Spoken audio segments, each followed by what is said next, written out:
trzeba sobie też zdawać sprawę z takiego to faktu. Wajda na Komitecie Obywatelskim zaraz po przyjeździe z tej Japonii mówił, że on się patrzył, jak on by mógł nakręcić dalszą część swego Czeka z żelaza. I wtedy było co kręcić, jak był ten sierpień. Tłumy, wiece, tego. A tu chodzą jacyś panowie po pałacu. I ja mu potem powiedziałem, rozumiem z tego, że rewolucja jest bardziej fotogeniczna niż pertraktacje i zgadzam się w pełni. Ale czy z tego wynika, że ku radości filmowców społeczeństwo powinno stale robić rewolucje, zwłaszcza przegrane, bo najlepiej się filmuje przegrane rewolucje. To jest w ogóle wymarzone dla filmowca. Otóż przenieśmy to na zainteresowanie zwykłego człowieka, jak mówicie, okrągłym stołem. Nie było to widowisko. No, wychodzili faceci i coś opowiadali o indeksacjach, ekologiach, takich rzeczach. Ja osobiście bym wolał oglądać western, powiem szczerze i uczciwie.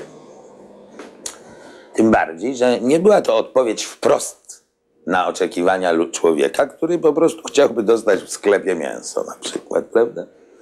Wprost mu na to pytania nikt nie odpowiadał. Z tego punktu widzenia oczywiście specjalnego zainteresowania okrągłym stołem nie było, jeśli zainteresowanie mierzyć otwieralnością tego telewizora na to.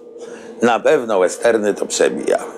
Natomiast i na pewno dobra audycja publicystyczna, w której siadłoby paru pyskatych facetów i rozmawiało o zaopatrzeniu, byłaby też lepiej oglądana.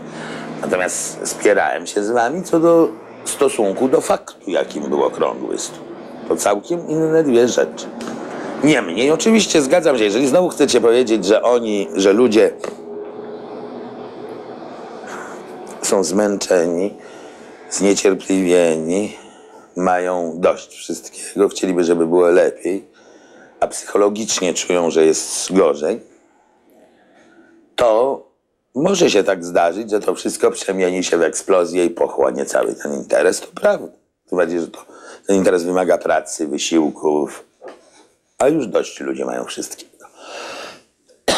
Jest w społeczeństwie olbrzymie pragnienie spokoju i ono jest czynnikiem stabilizującym. Nasi dzielni ekstremiści tego zupełnie nie rozumieją. Bo oni też podobnie, jak wszyscy zresztą mówią społeczeństwo, mając na myśli siebie i swoich kolegów. I nic im to nie mówi, że jak robią te demonstracje, to idzie mała grupka, w koło ludzie patrzą. Że po prostu większość chce spokoju.